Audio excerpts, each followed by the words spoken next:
أعوذ بالله من الشيطان الرجيم. بسم الله الرحمن الرحيم. أفغير الله أبتغي حكما وهو الذي أنزل إليكم الكتاب مفصلا والذين آتيناهم الكتاب يعلمون أنه منزل من ربك بالحق فلا تكونن من الممترين وتمت كلمة ربك صدقا وعدلا لا مبدل لكلماته وهو السميع العليم. وإن تطع أكثر من في الأرض يضلوك عن سبيل الله إن يتبعون إلا الظن وإن هم إلا يخرصون إن ربك هو أعلم من يضل عن سبيله وهو أعلم بالمهتدين. آمنت بالله صدق اللہ العظیم. میرے انتہائی واجب الاحترام، قابل صد احترام بزرگوں، بھائیوں اور نوجوان ساتھیوں، آج کے درس میں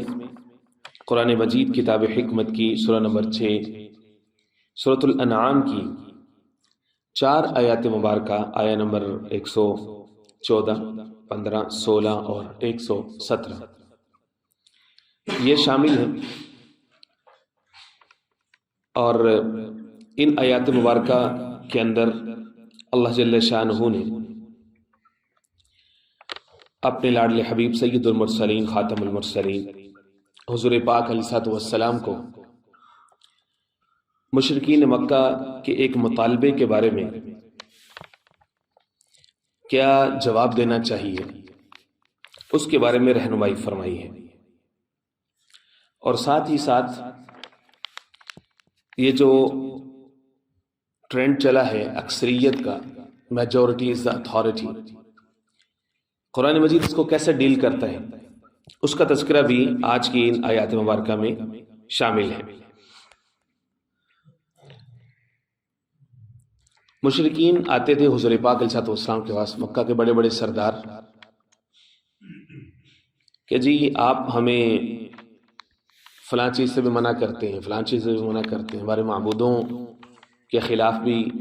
بولتے ہیں، اور ہمیں ایک نیا دین سکھاتے ہیں، اور آپ یہ دعویٰ کرتے ہیں کہ آپ کے پاس کوئی نیا حکم، کوئی نئی کتاب اتر رہی ہے۔ تو آپ سے پہلے بھی ایسے لوگ موجود ہیں جن کو ہم جانتے ہیں، جن کے پاس آلریڈی آسمانی کتابیں موجود ہیں اور وہ بھی آسمانی قوانین کو مانتے ہیں، ان کے پاس چل کر کے فیصلہ کروا لیتے ہیں، ہمارا اور آپ کا فیصلہ ہو جائے گا۔ ہم دونوں تو مکہ سے 2 فریق ہو گئے، اہل کتاب کے پاس چلے جاتے ہیں، یہود کے پاس، نصارہ کے پاس، ان سے جا کر کے ہم فیصلہ کروا لیتے ہیں۔ اللہ رب العزت نے فرمایا کہ آپ ان کو یہ کہیں کہ مجھے کیا ضرورت پڑی ہے کہ میں اہل کتاب کو اپنے لیے حکم بناؤں؟ اہل کتاب کی ریالٹی تو میں آپ کو پہلے سے بتا رہا ہوں۔ ان کی ریالٹی یہ ہے کہ ان کی کتابوں میں پہلے سے لکھا ہوا ہے کہ ایک نبی آخر الزماں آئیں گے، آخری کتاب لے کر کے آئیں گے، اللہ کا آخری پیغام لے کر کے آئیں گے، ان کے معجزات یہ ہوں گے، ان کی زندگی ایسی ہوگی، ان کے دن، ان کی راتیں ایسی ہیں، وہ کیا کیا کریں گے، ان کا مزاج کیسا ہوگا، ان کا اخلاق کیسا ہوگا، ان کی گفتگو کیسی ہوگی، ان کی رفتار کیسی ہوگی۔ ان کے پاس تو سارا کچھ موجود ہے، اس کے باوجود وہ ایمان نہیں لے کر کے آتے، تو میں انہی کو حکم بنا لوں اپنا، انہی کو فیصل بنا لوں اپنے لیے۔ جو حکم ہوتے ہیں یعنی جس سے فیصلہ کروایا جاتا ہے، اس کی کچھ خصوصیات ہوتی ہیں۔ اس نے کیا کرنا ہوتا ہے؟ اس نے حق کو واضح کر کے رکھنا ہوتا ہے۔ یہ یعنی کہ جو جج ہوتا ہے، منصف ہوتا ہے، یہ اس کی ذمہ داری ہوتی ہے کہ گواہوں کی موجودگی میں، ثبوتوں کی موجودگی میں، یا جہاں سے مرضی بھی، وہ ایسے اسباب اور ذرائع تلاش کرتا ہے، پھر اس کو انٹرپریٹ کرتے ہیں، غور و فکر کرتا ہے، اور پھر حق تک پہنچتے ہیں کہ بھئی حق کیا ہے۔ تو اب ایسے کو جج بنا لے، حکم بنا لے، جو آلریڈی جس نے حق کو چھپایا ہوا اپنے پاس، اور اس کی سینکڑوں مثالیں موجود ہیں۔ 26ویں پارے سورۃ الفتح کی آخری آیات میں اللہ فرماتے سیماہم فی وجوہہم من اثر السجود ذالک مثلہم فی التوراۃ ومثلہم فی الانجیل محمد الرسول اللہ، محمد صلی اللہ علیہ وسلم اللہ کے رسول ہیں، والذین معہ اشداء علی الکفار، اور جو محمد الرسول اللہ کے ساتھی ہیں ان کی خصوصیات یہ ہیں اشداء علی الکفار، کفار پر سخت ہے، رحماء بینہم، آپس میں رحم دل ہیں، تراہم رکعا سجدا، اب ان کو دیکھیں گے کثرت سے رکوع کرتے ہیں، کثرت کے ساتھ سجدہ کرتے ہیں، یبتغون فضلا من اللہ ورضوانا، اور ان کا ہر کام اللہ کی رضا جوئی کے لیے ہوتا ہے۔ اور اس کے بعد فرمایا سیماہم فی وجوہہم من اثر السجود، ان کے چہروں پر، ان کی پیشانیوں پر سجدوں کے نشان ہیں، اور فرمایا مثلہم فی التوراۃ و مثلہم فی الانجیل، ان کی نشانیاں تورات کے اندر موجود ہیں اور ان کی نشانیاں انجیل کے اندر موجود ہیں۔ تو قرآن مجید کہہ رہا ہے کہ نشانیاں ساری ان کے پاس موجود ہیں، اس کے باوجود وہ ایمان نہ لائے، ہم انہی کو ہی اپنے لیے حکم بنا لیں۔ اور سیرت نگاروں نے جگہ جگہ پہ یہ واقعہ لکھا ہے کہ حضور پاک علیہ السلام مدینہ منورہ ابھی پہنچے نہیں تھے، اور ابھی صرف ایک غبار یا بادل وغیرہ بنے تھے، اور اسی کو دیکھ کر کے جو یہودی عالم تھا اس نے اپنے قلعے کے اوپر سے کھڑکی سے دیکھا، اور صرف غبار دیکھ کے اس نے پہچان لیا۔ علم دیکھو کس پائے کا، اور جہالت دیکھو کس پائے کی ہے، کہ ہدایت نہیں قبول کی، لوگوں کو بتا دیا یا بنی قیلہ قد جاء نبیکم، تمہارا نبی آ گیا، خود نہیں مان لے تو ایسوں کو حکم بنا لے۔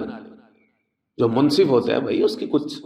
کوالٹیز ہوتی ہیں، اس کی کچھ خصوصیات ہوتی ہیں، ہر ایک کو تھوڑا نا منصف بنا لیتے۔ فرمایا کہ افغیر اللہ ابتغی حکما،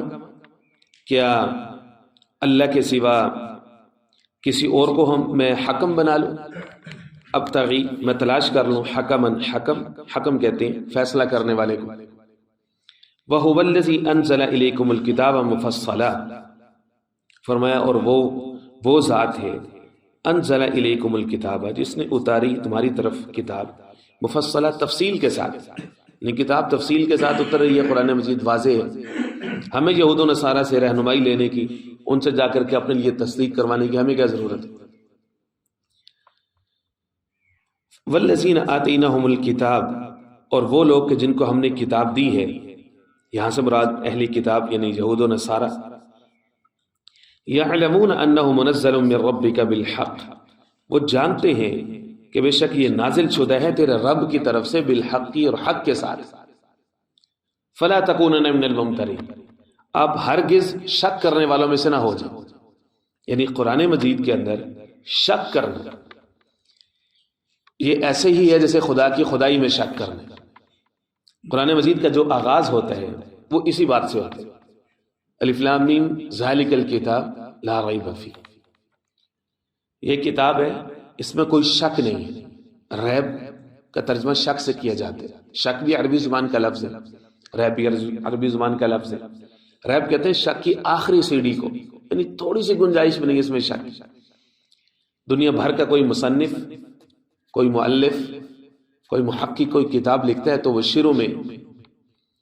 عرض ناشر کے طور پر یا شروع میں کچھ معروضات پیش کرتے ہیں، جس میں وہ لکھتے ہیں کہ اس کتاب کے لیے میں نے کیا کیا جہد کیا ہے، کیا کیا مشقتیں برداشت کی ہیں، کس کس نے مجھے اس میں ہیلپ کیا ہے، اور یہ پیورلی ایک ہیومن ایفرٹ ہے اور یہ میں نے کی ہے اپنی طرف سے، اور اس میں کچھ غلطیاں بھی ہو سکتی ہیں، لہٰذا جو قارئین ہیں، ریڈرز ہیں، ان سے یہ ریکویسٹ ہے کہ وہ اس میں کوئی غلطی پائیں تو وہ اطلاع کر دیں، یہ نمبر ہے، یہ ای میل آئی ڈی ہے، اس پہ ہمیں بتا دیا جائے،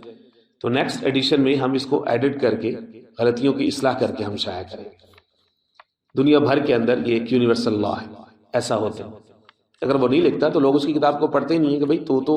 اپنی ذات میں کوئی بہت بڑی چیز بن کے بیٹھا ہوا ہے، تیری کتاب کو ہم کیوں پڑھیں، تو نے خود کو انسان ہی نہیں سمجھا۔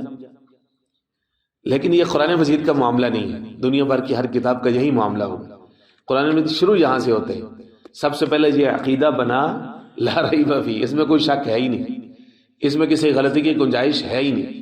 سب سے پہلا فلٹر لگا ہے۔ اگر تو یہاں پر رک گیا کہ غلطی کی گنجائش ہے، جا پھر یہاں سے سائڈ پہ ہو، پہلے اپنا ایمان بنا، پھر اس کے بعد اس کتاب کو پڑھنا۔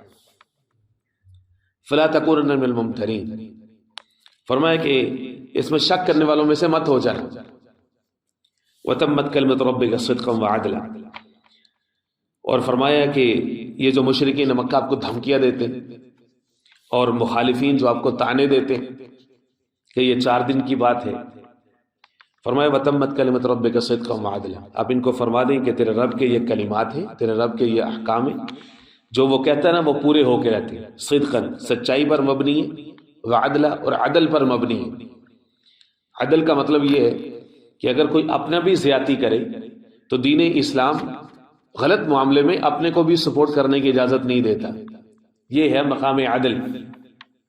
یا ایھا الذین آمنوا کونوا قوامین بالقسط شہداء للہ، دوسرے کو فرمایا للہ شہداء بالقسط ولا یجرمنکم شنآن قوم علی الا تعدلوا۔ سورہ مائدہ کے شروع میں فرمایا کہ کسی قوم کی دشمنی تمہیں عدل سے نہ ہٹا دے، بہت بڑی بات ہے یہ، دنیا میں کوئی قانون ایسی بات نہیں کرتا، کسی قوم کی دشمنی تمہیں عدل سے نہ ہٹا دے، دشمن ہو لیکن عدل پہ تم نے پھر بھی قائم رہنا، عدل کا راستہ تم پھر بھی نہیں چھوڑ سکتے۔ اور یہی سورہ مائدہ کے اندر فرمایا 2 جگہ کہ عدل پر قائم رہنا، ولو علی انفسکم او الوالدین والاقربین، اگرچہ اس کی وجہ سے تمہارے اپنے تم سے جاتے رہیں، ناراض ہو جائیں، لیکن تم نے بات حق اور انصاف کی کرنی۔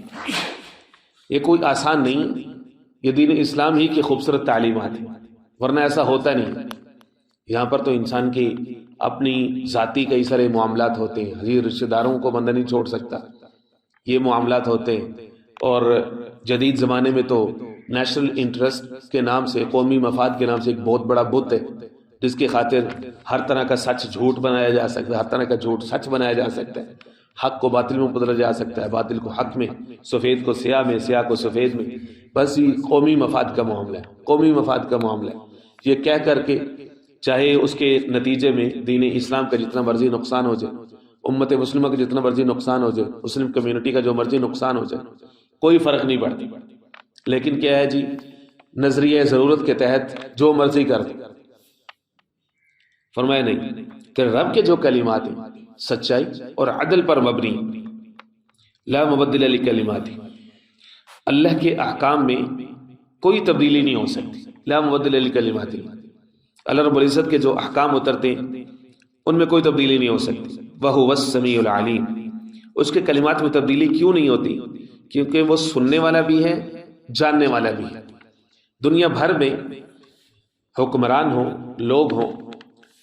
ان کے قوانین میں تبدیلیاں کیوں ہوتی ہیں؟ اس وجہ سے کہ ان کی جو فیکلٹیز ہیں، ان کی جو طاقتیں ہیں وہ بہت لیمیٹڈ ہیں۔ آج کا دن ان کا انالیسس کچھ اور ہوگا، کل کو کچھ اور ہوگا۔ جب ان کا انالیسس کچھ اور ہوگا چیزوں کے بارے میں، ان کا تجربہ کچھ اور ہوگا تو ان کا حکم بدل جائے گا، تو وہ اپنے معاملات کے حوالے سے اس کو اپڈیٹ کر لیں گے، تبدیل کر لیں گے۔ لیکن یہ قرآن مجید کا معاملہ نہیں ہے، اللہ کا یہ معاملہ نہیں۔ اللہ رب العزت اپنے علم کامل سے مستقبل کے سب حالات سے باخبر ہوتے، اس لیے فرمایا کہ اللہ کے احکام میں تبدیلی نہیں ہو سکتی۔ وَإِن تُطِعْ أَكْثَرَ مَنْ فِي الْأَرْضِ يُضِلُّوكَ عَنْ سَبِيلِ اللَّهِ، فرمایا یاد رکھیں اگر آپ ان کی جتنے لوگ بھی زمین میں بستے ہیں ان میں سے اکثریت کی اگر آپ اطاعت شروع کر دیں گے، یضلوک عن سبیل اللہ، تو وہ آپ کو سیدھے راستے سے گمراہ کر دیں گے۔ یہ قرآن مجید کا بہت ہی واضح کرسٹل کلیئر اصول ہے کہ جو اکثریت ہے، تم اگر ان کی بات مانو گے تو اکثریت، فرمایا اکثرهم لفاسقین، اکثر تو فاسق اور فاجر ہے۔ یہی جب پارے کا آغاز ہوا آیت نمبر 111 میں، ولیکن اکثرهم یجہلون، اکثر تو جاہل ہیں۔ اور 7ویں پارے کے شروع میں دوسرے رکوع میں اللہ رب العزت نے فرمایا قل لا یستوی الخبیث والطیب ولو اعجبک کثرۃ الخبیث، اب ان سے یہ اعلان کریں کہ خبیث اور طیب دونوں برابر نہیں ہو سکتے۔ ولو اعجبک کثرۃ الخبیث، اگرچہ خبیث کی جتنی مرضی کثرت ہو جائے، کہ اگر ایک طرف 90 لوگ کسی ناجائز معاملے میں کھڑے ہوئے، اللہ اور حکم کی، اللہ اور اس کے رسول کی بغاوت کے اوپر کھڑے ہوئے، نافرمانی فسق و فجور کے اوپر کھڑے ہوئے، 10 لوگ تقوی کے اوپر کھڑے ہوئے، اللہ کے احکام کے اوپر کھڑے ہوئے، تو اب کیا ہم اکثریت کی بات مانیں؟ یہ جو جدید نظام جو مغرب نے دیا پوری دنیا کو پچھلے 200 سال سے، جس میں دنیا پھنسی ہوئی ہے، اور اس کے ساتھ ایسی بھیانک چیزیں آئی ہیں جس نے یہ لوگوں کے معاش کو متاثر کیا، معاشی غلام، نظریاتی غلام، جدید جو ایک سلیوری کی فارم جو مغرب نے متعارف کروائی ہے، اس کی بنیاد یہی ہے اکثریت کے مطابق فیصلہ کر دو کہ اقتدار کا جو سرچشمہ ہے وہ چونکہ عوام ہے، پبلک ہے، لہذا پبلک کے انٹرسٹ میں فیصلہ کرتے ہیں۔ بھئی پبلک تو ایتھیسٹ ہے، پبلک تو کو اللہ کا تعارف نہیں ہے، پبلک کو تو دین کا پتہ نہیں ہے، پبلک تو نماز بھی نہیں آتی، پبلک کو تو اللہ اور اس کے رسول کی اہمیت کو نہیں جانتی، ان کو تو صرف اپنی خواہش، اپنا کھانا پینا، اپنے معاملات سیدھے ہونے چاہیے، ان کی خواہشات کے مطابق آپ فیصلے کرنا شروع کر دو گے تو اکثریت کے مطابق اگر فیصلہ کرو گے تو اکثریت تو قرآن مجید بار بار ریجیکٹ کر رہا ہے اکثریت کو، ولیکن اکثرهم یجہلون، جس کو علامہ اقبال رحمہ اللہ نے کب سے 100 سال پہلے کہہ دیا تھا حضرت نے، جمہوریت ایک طرز حکومت ہے کہ جس میں بندوں کو گنا جاتا ہے، تولا نہیں جاتا، گنا جاتا ہے کہ بھئی اتنے بندے ہیں اس طرف، تولا نہیں جاتا کہ اس میں انٹلیکچوئل کتنے لوگ ہیں جو اچھے باشعور لوگ ہیں، سمجھدار ہیں، تجربہ کار لوگ ہیں، جہان دیدہ لوگ ہیں۔ ہم پریکٹیکل دیکھتے ہیں کہ ایک بندے کی رائے کئی سارے معاملات میں، ایک بندے کی رائے جو جہان دیدہ ہو، دنیا میں پھرا ہو، لوگوں سے ملا ہو، جو سفر جس کے لمبے ہوں، جو ملکوں پھرا ہو، ایک بندے کی رائے جو ہے وہ 1000 بندوں پر وزنی پڑ جاتی ہے۔ تو اس لیے بندوں کو گن لینا اور اس کو تولنا نہیں تو معاشرے میں فساد ہوتے ہیں۔ فرمایا کہ اکثریت کی بات مانیں گے نا یضلوک عن سبیل اللہ، گمراہ کر دیں گے وہ آپ کو اللہ کے راستے سے۔ ان یتبعون الا الظن، کیونکہ اکثریت کیا ہے؟ فرمایا کہ وہ صرف ایک گمان کی پیروی کرتی ہے کہ لوگ اس طرف چلے گئے تھے، اتنے سارے لوگ آ گئے تھے، سب لوگ یہ کر رہے ہیں، تم نہیں بات کر رہے، سب لوگ یہ کام کر رہے، ایک گمان کی پیروی کرتے ہیں سارے کے سارے، بینہم لا یخرجون، اٹکل پچوں سے کام لیتے ہیں۔ ان ربک هو اعلم، بے شک تیرا رب اعلم، وہ زیادہ جانتے ہیں، من یضل عن سبیلی، جو راستے سے بھٹک چکے، وهو اعلم بالمہتدین، اور وہ بہت زیادہ جانتے ہیں ان کو بھی کہ جو ہدایت پر قائم ہے۔ اللہ رب العزت ہدایت پر استقامت عطا فرمائے۔